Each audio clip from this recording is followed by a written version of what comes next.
Good day, everyone. Today we are looking at economics, and the topic we are considering is market structure. Market structure.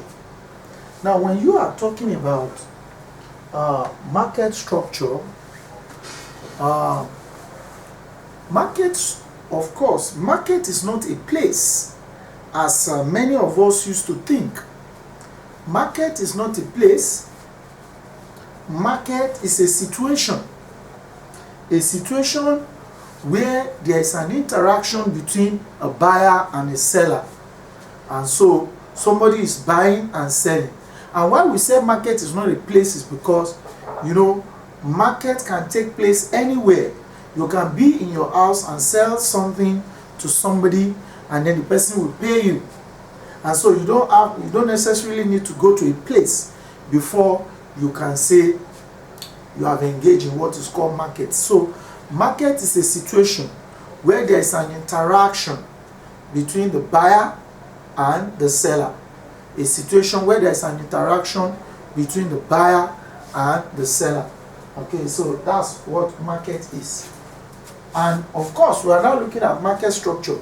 So market structure is the mode of interaction between the buyer and the seller.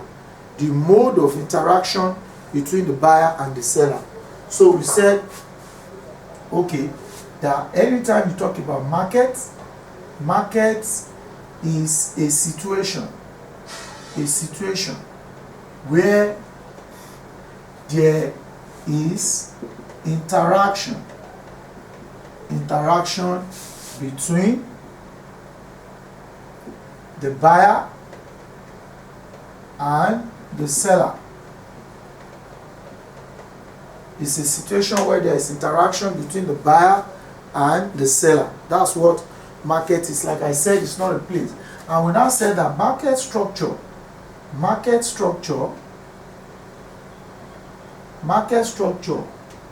is the mode, underline that word, the mode of interaction between the buyer and the seller. So a buyer and a seller may be interacting, but what are the conditions? What are the situations, prevailing circumstances that guides the market? And that's what we mean by market structure. So quickly, we are going to be looking at market structure. We are going to be breaking it down, and then when you are talking about market structure, basically you have something like this. You have the perfect market,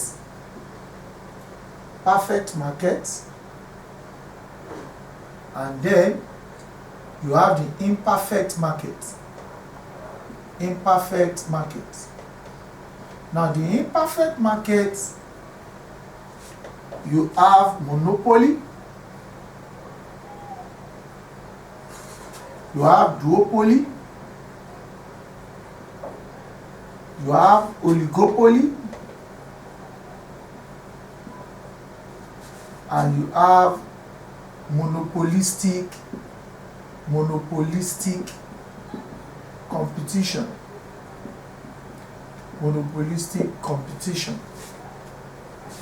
So, and of course, you now have what I call special markets. Now, the special markets are like mirror image of these ones, which are monopsony,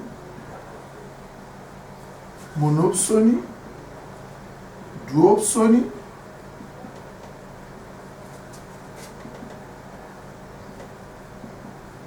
oligopsony, and then monosonistic competition. So all these ones are special markets. So we are going to be breaking all of this down one after the other, and we are going to start from a perfect market. So generally, when you look at market structure, you are talking about where you have perfect market an imperfect market. And of course, the imperfect market has monopoly, duopoly, oligopoly, monopolistic competition. Then special markets involve monopsony, duopsony, oligopsony, and monopsonistic competition. Now, we are not going to take perfect market as a topic. Perfect market, we are taking that as a topic. So, perfect market.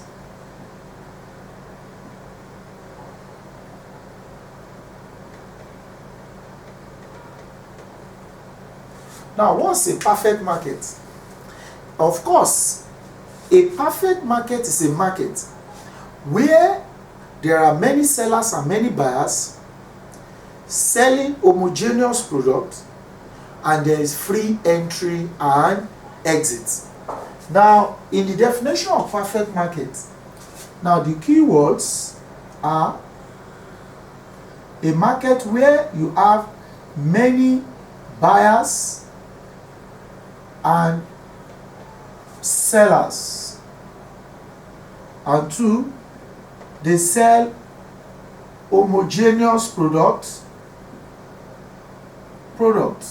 Now, the word homogeneous means the same, of the same type, and then there is free entry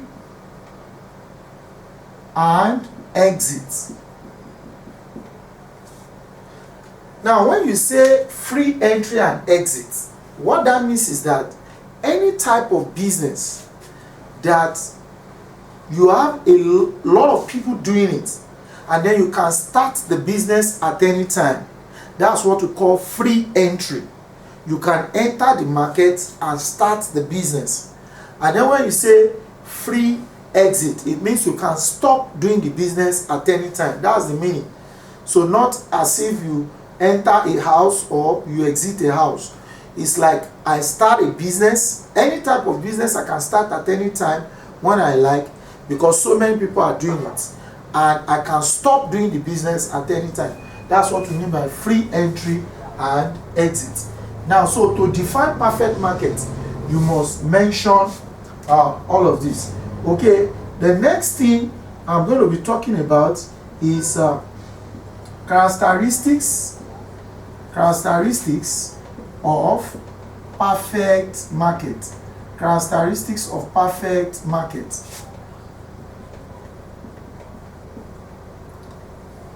Now, another keyword that you might add to definition of perfect market is the fact that all consumers have sufficient information about the market. All consumers have sufficient information about the market. So now, coming out with the characteristics of perfect market, I spell the word perfect. So the P stands for price taker. So the E stands for excess profit in short run. The R stands for rationality. The F stands for free entry and exits. The E stands for normal profit.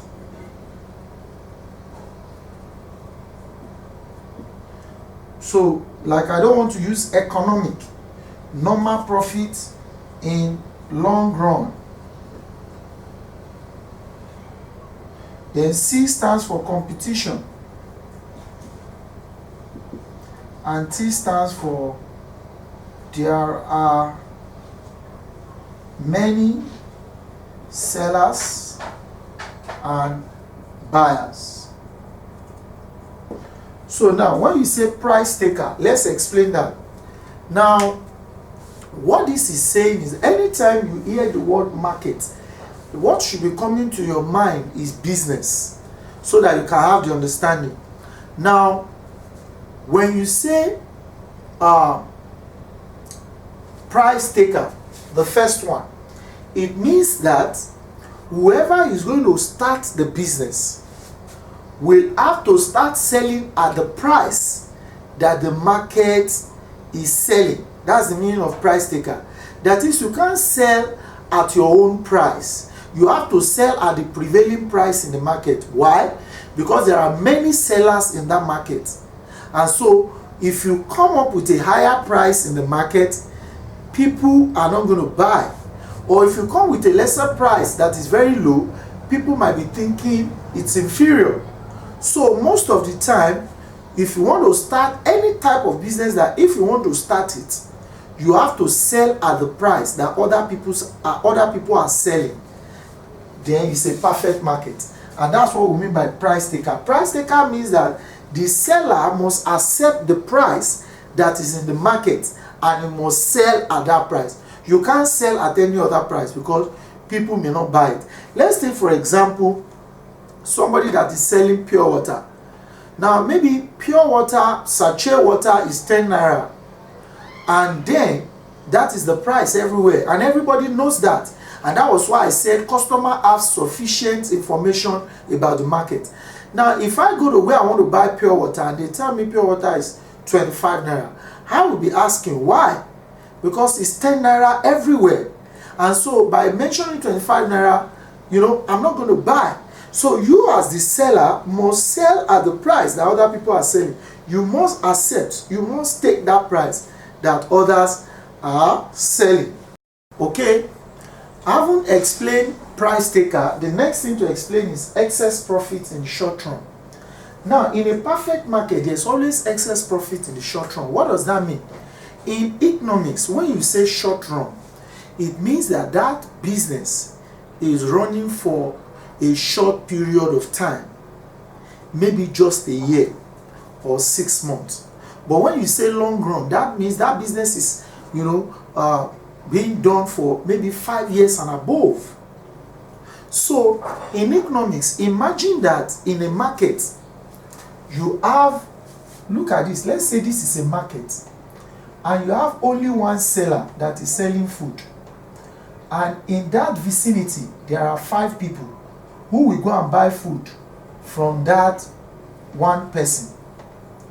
Now, the one person will increase or inflate the price. Why? Because he knows he's the only one there.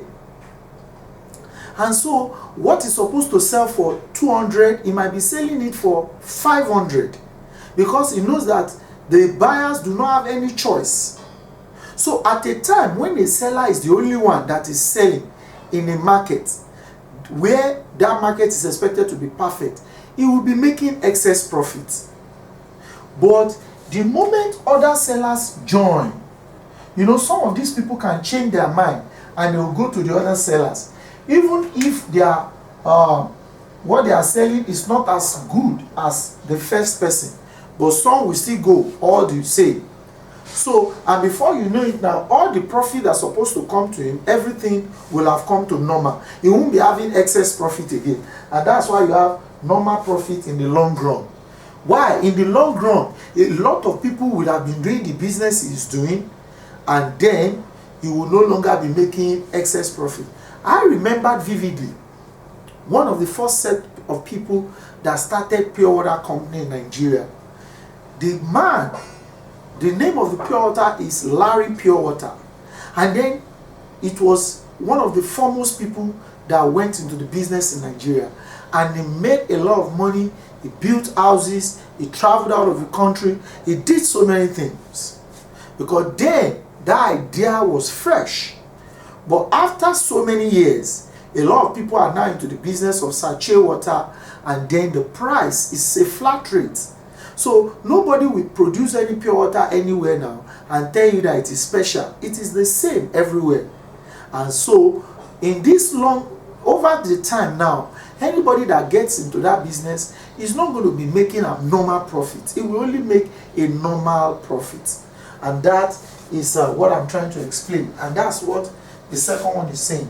Then rationality, which is number 3. Rationality means that wanting the best quality at the cheapest price. An average consumer likes to get the best quality at a very cheap price, and that always play out a lot in perfect market. Imagine somebody that goes into a market where they sell a local market, where they sell groceries, or where they sell, something, toiletries. Now, I may get to a particular woman, and if I feel that the price of the woman is too much, I will want to check other places. Now, I'm checking other places because not that the one that the woman is selling does not have quality, but because I am thinking if I check other places, I may get the same thing at a lesser price. That's what you call rationality in economics. So a lot of customers will do that in a perfect market, especially when they know that there are plenty people selling that same thing. So if they try out this one and they say, oh, how much are you selling it? 200. Can you take 150? If the man says no, he can't take 150, he will go to another place. Can you take 170? He will go to another place. So he is looking for that same value at a lesser price. That is what we call rationality. Okay, the next one is free entry and exit. Now I have told you, when you hear the word free entry and exit in economics, it does not mean you enter a house and then you exit a house. No, any type of business that so many people are doing it, and then you can start the business at any time you like, that's free entry. Or you can stop doing the business at any time, that's free exit. So a man that starts a pure water company today, he needs no permission from anybody. After he has gotten NAFDAC approval, he can produce. He does not need to start consulting because that market is not regulated. So, and then if he is tired of doing the business, he can close up at any time. So it shows that market, there is free entry and free exit. You can start the business at any time and you can stop doing the business at any time. And of course, that's a characteristic of a perfect market. Another thing you have is competition. Obviously, the moment you have a lot of people doing the same type of business, competition is bound to happen, and so people will be competing for customer, and so all other things will now be coming into effect. So in a perfect market, a kind of business where you have a lot of people doing it, most of the time you always have competition.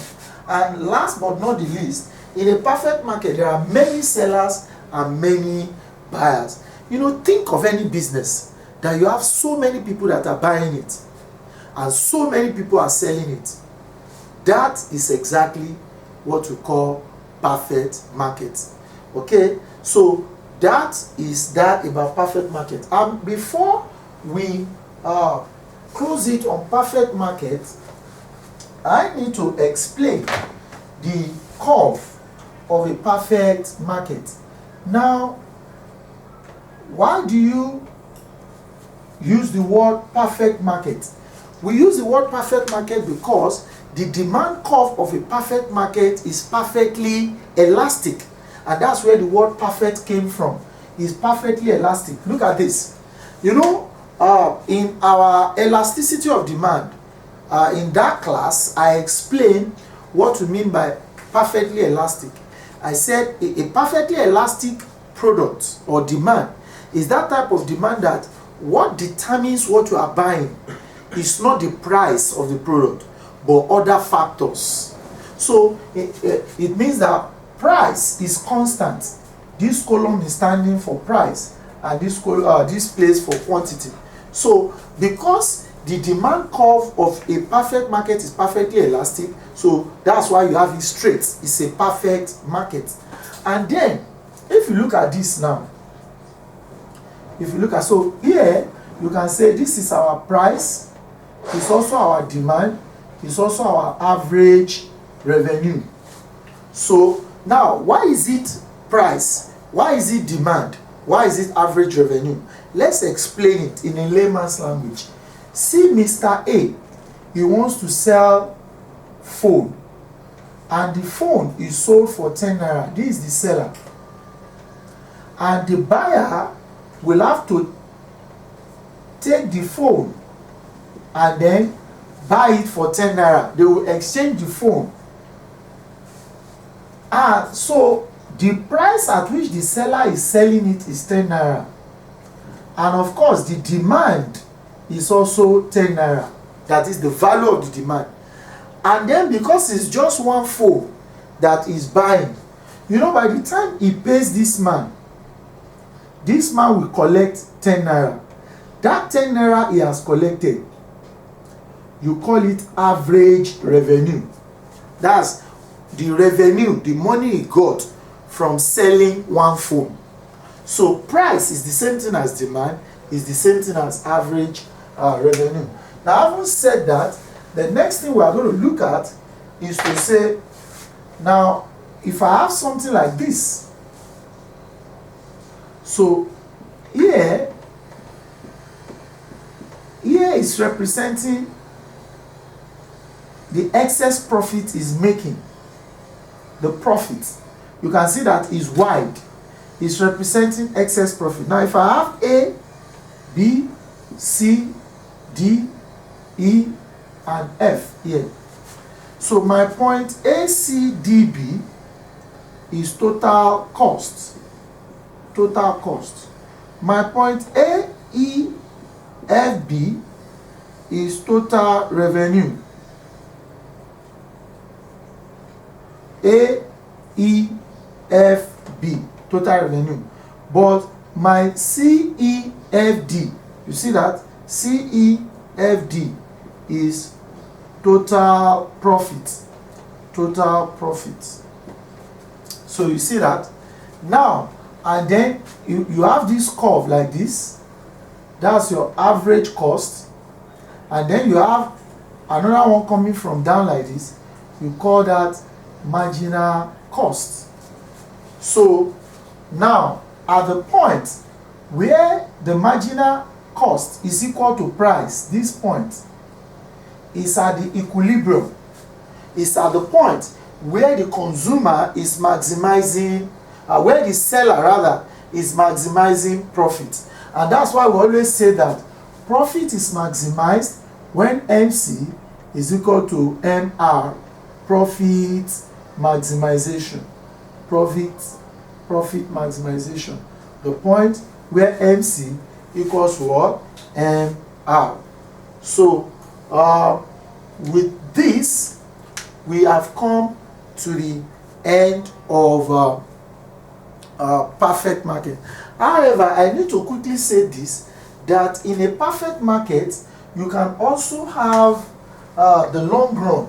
The curve I just drew here is the short run curve. Short run curve. And so if you want to look at the long run curve,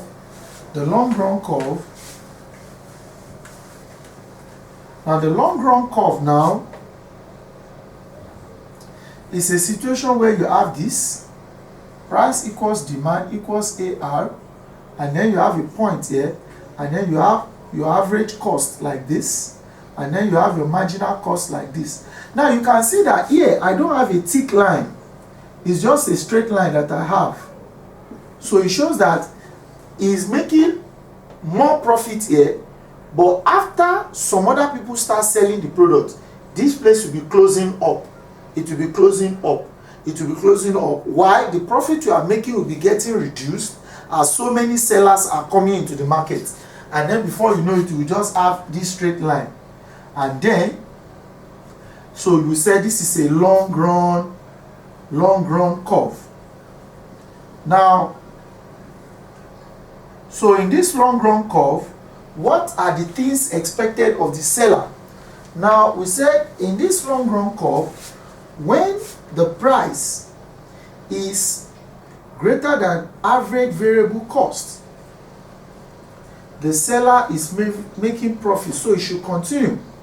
Now, when the price is equal to average variable cost, then it is expected to increase volume of production. Then, when the price is less than average variable cost, of course, the seller is expected to shut down you're expected to shut down that company. Imagine a producer that is producing pure water and a unit cost of pure water amount to 15 naira. Now if he brings it to the market and sell it for 16 naira, just 1 naira profit, people won't still buy pure water at 16 naira. You know why? There are so many people selling pure water for 10 naira. So since the price in the market is far less to the average variable cost of that producer, he is expected to shut down that company. And so with this, we have come to the end of the first part of market structure. And so I am going to be taking the second part in the next class. Okay, so we are going to imperfect market. In our previous class, we have treated perfect market. Now under imperfect market, don't forget we have monopoly, we have duopoly, we have oligopoly, we have monopolistic competition. And I also mentioned special markets like monopsony, duopsony, oligopsony, and the monopsonistic competition. So looking at the first imperfect market we want to consider, which is monopoly. Monopoly. Of course, the word mono means one, and the word poly means seller. Poly means seller. So monopoly, one seller. Monopoly, one seller. So here now, we are saying that this is a market situation where you have only one seller and what? Many buyers. Only one seller and many buyers. You know, there are some products that you only have one person that is the one that is selling it presently, and that has made the product to be like that, in the sense that every buyer who has to buy will have to buy from that one person. And of course, we have types of monopoly.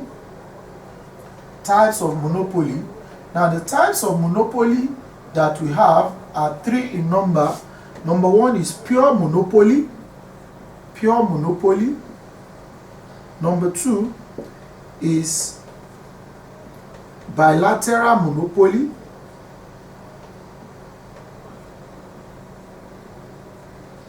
And 3, we have discriminating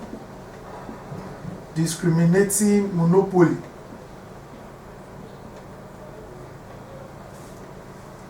Now look at this. What is pure monopoly? Pure monopoly is the type of monopoly where there is only one seller and there is no anticipation that there will be another seller in the future. The type of monopoly where there is only one seller and there is no anticipation that there will be another seller in the future. That's pure monopoly. Now let's say, for example, a particular company started producing a product in Nigeria, and then before it started producing the product, it got patent right from the government. And so when it got the patent right lasted for 15 years. So it was the only one who could produce that product for 15 years. And within that 15 years, that product has gained a lot of ground. So a lot of people were putting their eyes into starting that product because a lot of demand was coming for it, but they could not start. And so the man producing the product, let's say in year 5, he will still be having in his mind that in the next 10 years, nobody can produce it. And the only one who will be making the money in this product, even though so many people are buying it, other producer can produce it. That's an example of pure monopoly. A type of monopoly where the seller is the only one selling and there is no anticipation that there will be another seller in the future. Maybe he has bought the patent right or something. And so patent right is one of the sources of monopoly power. And of course, we are going to discuss that later. Now another one that you have is bilateral monopoly. Now bilateral monopoly is a situation where you have only one seller and only one buyer. Only one seller and only one buyer. Of course, there are some products that it is only one person that is selling it and the only one demand for it. You know, you can take a product, like say, maybe you have a particular government. A particular government is the only one that can buy a particular product from a particular person. So as long as you have only one seller and then you have only one buyer, you call that bilateral monopoly. Of course, the last one is discriminating monopoly. Discriminating monopoly is the type of monopoly where a seller sells the same product to different people at different prices. I repeat, a seller sells the same product to different people at different prices. So those are the three types of monopoly. Okay, now we've explained what monopoly is and the types of monopoly. And of course, the next thing you are seeing is monopoly curve. Monopoly curve. Now looking at this monopoly curve, you can see that here is similar to that of perfect market. In what way? In the terms of profit. Monopoly, the curve of a monopolist is downward sloping, as you can see. The curve is downward sloping. And why is it downward sloping? It is downward sloping because a monopolist cannot control both price and output. Monopolists can only control either the price or the output. So therefore, the curve of a monopolist is following demand curve. And you know that demand curve slopes downward from left to right, because the higher the price, the lower the quantity demanded. And the lower the price, the higher the quantity demanded. So, and that's why you have curve of a monopolist to be downward sloping. And of course, you see this point, that's the point where MC is meeting MR. This is the line of marginal revenue. This is the curve of marginal cost. The point at which they meet is profit maximization. So profit is maximized when MC is equal to what? MR. So this is profit what? Maximization. So this is the cost of a curve of a monopolist. So having said that, the next thing we want to quickly explain is duopoly. Duopoly. Now when you say duopoly, duo means two and poly means seller. So when you say duopoly, that's two sellers, many buyers. A market where you have two sellers, many buyers. Now, the example that can readily come to mind about duopoly is the example like of WAEC and NECO. Now let's say WAEC and NECO are the only two bodies that offer O-level exams, and there are many students that are writing that exam. That's a duopoly market. A market where you only have two sellers and you have many buyers. Then we have oligopoly. Oligopoly. Now the word oligo means few and poly means seller. So you are saying oligopoly means few sellers and what? Many, few sellers, many buyers. Now, a market where you have few sellers, that is, the number of people that are selling the product are not many. A good example of that is oil producing countries. They are not many, and so they have to form a kind of a cartel, and that's what we call OPEC. Now, and when we are talking about oligopoly, oligopoly is a market where you don't have too many people who are producing that particular product, but a lot of people are consuming it. And of course, oligopoly is of two types. We have collusive oligopoly, and two, we have non-collusive oligopoly. Now, the collusive oligopoly is the type of oligopoly where the few sellers in the market agree on the price to sell their products, and that's what we call a cartel. And a good example of that is OPEC. Now, OPEC, which is Organization of Petroleum Exporting Countries, the few of them that are producing the oil, they came together so that they can regulate the price and production. So when you have few sellers selling a product, and all of them that are selling the product agree on the amount to be selling it, you call it collusive oligopoly. And then we also have non-collusive oligopoly. Non-collusive oligopoly is where the sellers in the market do not agree on the price, the few sellers. Look at the market of telecom industry, it's oligopoly. Because if you look at people giving telecoms in Nigeria, maybe you have MTN, Airtel, 9Mobile, maybe 2 other more, Globalcom, and then maybe 2 other more, maybe 6 or 7 of them, or let's even say 10 of them. You can see that that's very, very few of them. And then we have a lot of people consuming their product. That's an oligopoly market. But the few sellers in the market, they do not agree on price. So 9Mobile do not agree with MTN, MTN do not agree with Airtel, Airtel do not agree with Globalcom. And so the few players and the few sellers in the market do not agree on the price to be selling their product. Every one of them is doing their own to gain market share. So that type of oligopoly is what we call non-collusive oligopoly. So we said example is the telecom industry. Then after that, we have monopolistic competition. Monopolistic competition. Now when you talk about monopolistic competition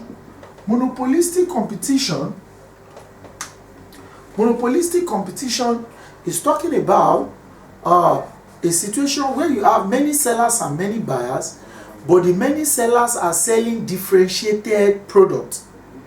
A monopolistic competition is a type of market where there are many sellers and many buyers, but they are selling differentiated products. Let me give you an example. For example, the market for cars. You know, we have many people that are selling cars, and we have many people that are buying cars. So it's a good example of monopolistic competition. But if you look at all the cars that we have, they all have different brands. Toyota is different from Mercedes, is different from BMW, is different from Volkswagen, is different from Mitsubishi, Mazda. And so all those brands are differentiating those products. So any market where you have a lot of people selling it and a lot of people also buying it, but those goods that they are selling are differentiated products, you call that monopolistic competition. So the next thing we are going to be looking at is special markets. So we want to look at special market now, and in the special markets we are looking at monopsony, oligopsony, and duopsony. Now don't forget, mono means one, but sony means buyer.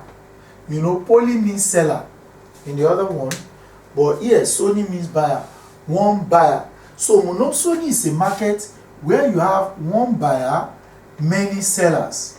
One buyer, many sellers. Let's take for example,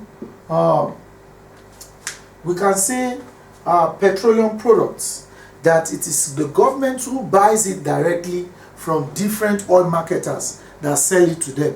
So when you have a lot of people selling a product and there's only one person that can buy it, you call that monopsony. And then we have what we call oligopsony. Oligo means few, sony means buyer. So this is a market where you have few buyer and many sellers. Few buyer and many sellers.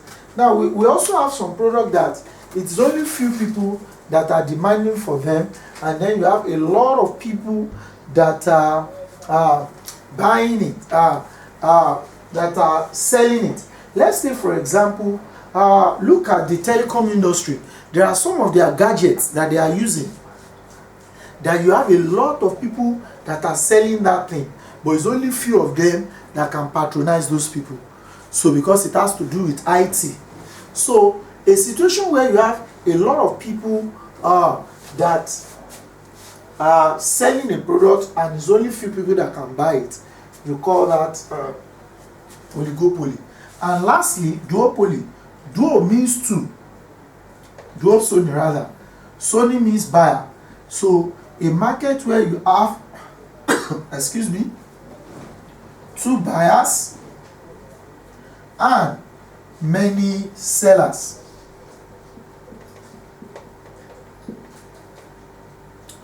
Two buyers and many sellers. So you see that?